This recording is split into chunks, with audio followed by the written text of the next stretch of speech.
what I'm going to do is perhaps continue the discussion from where my colleague left, in the sense that when we had the initial conversation with your organization and group, I was asked to highlight some of the long-term implications of dispossession and forced migration movements as far as religious minorities and specific groups are concerned, and how their freedom is affected in situations of civil war or regional war. So I'm going to start with a standard classification that we use when we talk about minority rights. Historically speaking, there are at least three clusters of minorities that one pays attention to when one is trying to decipher what kinds of rights abuses they're being subjected to or they suffer from. The first group is obviously these migrant minority groups, and especially in the European context, but to an increasing degree in the North American context as well. These are people who are naturalized and who either arrive in the host country as laborers, workers, or candidate citizens. And their distinct identity is known from the very beginning. So most of the difficulties arrive in the sense that they might be under the impression that their religious identity and their freedoms will be fully respected and they can observe these. And then if that does not transpire, so for instance, in Canadian context, under the, the charter protections, if they feel that they're still excluded to a certain degree from the workforce, or in terms of access to education and public services based on their ethno-religious identity, that constitutes a significant problem in terms of the citizenship ethos of the entire society. The second kind of minority that is often put under observation concerning systemic human rights abuses is what we call historical minorities. So that group pretty much applies to every nation state of the 190 or so globally. And it goes against the fiction of the nation state, because there is not a single nation state where there is only a single nation. Nations are constructs, and often you have silent and not so silent partners, other ethnic groups, other nations who are vying for the position of power. And then there's some sort of an agreement that at the beginning of the constitutional regime, some accommodation will be made for their identities. And often what we see, let's say in Yugoslav wars, for instance, and many other civil war situations, that promise is not upheld. And then therefore, the group that is numerically larger and or has a tighter hold on power ends up withdrawing some of the rights provisions, many of which may indeed be constitutionally protected, away from ethno-religious minorities, which then leads to, and this part is what concerns me, as far as my expertise goes, often leads to forced population movements. And or conflictual situations. And the third group that comes under observation in terms of denial of religious freedoms and human rights based on their minority status in particular is how shall we say, the first peoples, the original nations. So that often applies to countries like United States, like Australia, like Canada, as well as like South Africa. There are quite a few in that list, whereby these groups who have a very distinct ethno-religious and racial identity do not even count as political subjects. So they're not even included in the initial negotiation for the constitutional agreement. And what happens is, with the passage of time, something akin to 100 years perhaps, there's such inner turmoil in the society and literally creation of a second class or a third class citizenry as a result, that these issues come to the fore. And then there's like somehow an introduction of a debate of historical injustices which are multi-generational and primarily hinging upon different ethno-religious and racial identities. So which one of these should we focus upon? I mean, it depends on which region you're living in and what problem is most acutely dangerous for you, and or what is it that you're actually specializing in terms of trying to explain these issues and or showcase them to the public, right? But let me give you a few examples that kind of transpire very similar end results, although the initial point is rather different. So think of the Uyghur or the Tibetans in China. All right.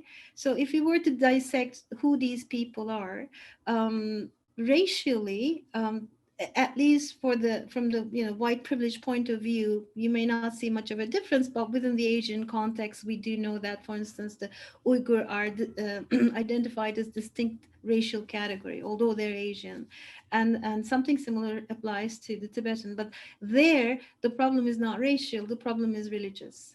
So both in Tibet, the majority of whom are actually now living outside of Tibet as as dispossessed and or self-exiled diaspora, and in the Uyghur case, majority of whom are now in work and labor camps. The dividing line is really the issue of religious identity, and the society and or the state sees them as unassimilable, meaning they hold on to that identity and they don't necessarily make demands for the kind of religious freedoms that in certain societies we might take for granted for ourselves. They're not even making specific demands. The issue is more like they're not assimilating, and then they're not converting, they're not changing their names, they're not changing their prayer practices. A much more alarming case is Myanmar, Burma, and the Rohingya, right? So Rohingya are classified as Muslim minorities. According to the Burmese national rhetoric, they don't belong, but we do know that some of them are actually there longer than the Burmese population right now. The history goes back at least 150 years, and we know that they've been stripped of their citizenship by a constitutional decree, which is quite an anomaly, because at the beginning of the nation state, after independence from Britain, the British Empire, they had citizenship in Burma, but they were stripped of that citizenship. And then there are many explanations as to why that happened. Um, and so they became de facto stateless in their own country. And with each ethnic turmoil, because they're marked by their religion as Muslim minorities, that they don't belong, they're pushed out to where? The only natural place that seems to be for them to be accepted is Bangladesh. Why? Because Bangladesh is Muslim majority. But in effect, the Rohingya might feel more at home in India, or they might feel more at home in Sri Lanka, ethnically and otherwise. And in terms of their religion, their Islam is not quite akin to any other kind of Islam in the region or in the Middle East. So when it comes to international support from, let's say, the Islamic League, their calls fall on deaf ears because they don't fit into that, a crisp, nice Sunni Islam category. Another example, Tamils in Sri Lanka. I'm still kind of moving around Asia, but these are like very stark examples with very large numbers, right? So the Tamil population, both racially and linguistically, are not a minority. But religiously, although they're divided among themselves, they do constitute a minority as far as the Sinhalese are concerned, right? So when there's ethnic war that goes on for about 30, 40, 50 years, it seems that the Tamil population is seeking certain guarantees to exercise their religion and to have autonomy in their regions. And yet, this is not transpiring, and it leads to civil war, it leads to major gross human rights abuses, it leads to dispossession and forced migration. Let's come further towards the West. When we come to Middle East, the majority of non-Muslim minorities in the Middle East, barring the state of Israel, which has a very difficult history and current present situation with Muslim minorities, if they are minorities, that is, because some of them have citizenship status, um, is non-Muslim minorities in the entirety of Middle Eastern states. So after the Arab Spring, and then this is something I'm actually working on right now, when you look at all of the Middle Eastern Christian groups, and these are what we call native Christian groups. So they're like the oldest Christian groups in the world. Their Bible is still in Aramaic. and then their churches go as far as the time of Christ. At least that's the claim, but certainly they're very esoteric groups. All of them have been dispossessed. Why? Because in the new zeal for Middle East, for the Middle Easterners, or the renewal of Islamic fundamentalism, and you name it, they're the first ones targeted as to be expelled. Um, they don't make new claims about their religious freedom. They just want to remain in their hamlets and villages and protect their churches, but that's not possible. So the Yazidis, the Suryanis, the the Yaqubis, the entire gamut of Middle Eastern minorities, which are all very historic people, right now either live in exile in Europe, especially in Scandinavia, or in North America, or in Australia. They don't exist in the Middle East anymore. They're stripped of their citizenship, and there's no right of return for them. I mean, for Syria, more than half of the population of the country is that there's no right of return for anybody anyhow. But in the case of Iraq and Libya and then Egypt and then the whole list of countries in that region, it is generically applicable that if you have a non-Muslim, or let's say non-majority religious identity, your chances of survival are close to zilch. So as we move, I mean, when you move up to the European continent, especially in the EU context, then we're switching into a different kind of minority combination, in the sense that you're now looking at migrant minorities, and they are religiously marked. The reason being, Europe since 1960s have been receiving immigrant labor from the global South, primarily North Africa and Middle East, and in certain instances from their former colonies. So in the case of Netherlands, for instance, they have colonial ties with some of the Asian countries. But each of these groups, by and large, when they come in, they constitute a religious minority.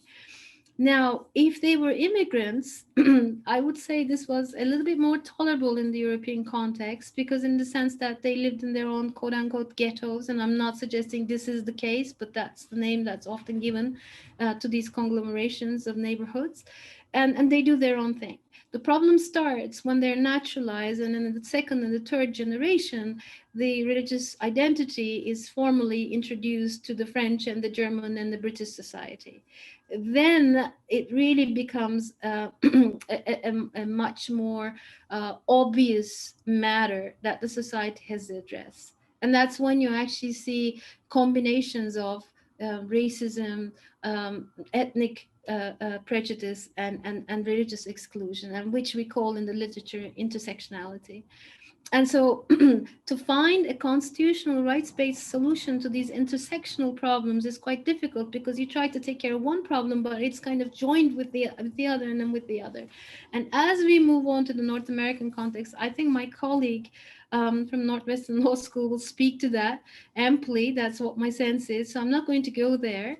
But what I'm going to say in conclusion is that religious minority status, by and large, is not a death sentence, but it's certainly a very clear indicator that if there's civil strife, and if there are authoritarian and majoritarian tendencies in a country, they're often the first group to be stripped of their basic citizenship rights, under the pretense that they're asking too much religious freedom. Whereas for the most part, nothing is happening there. These communities remain as they are, except either they become too visible, or they start claiming land rights, and the land they sit on happens to be discovered as very rich in terms of underground resources and whatnot. And therefore, there has to be a reason to get rid of them, and religious distinction is used as some sort of an excuse to solicit violence in the society. And in many cases, in the case of Europe, for instance, many of the European industrial rebuilds after the Second World War has happened on the shoulders of these migrant workers. And yet, this is very rarely acknowledged, if ever, and partially because they are seen as paid laborers, and they are seen as subclass citizens if they become citizens, and they're always marked by religious and or racial distinctions. So you do see historical accumulation of prejudice and injustice that is combined with one's distinct ethno-religious standing.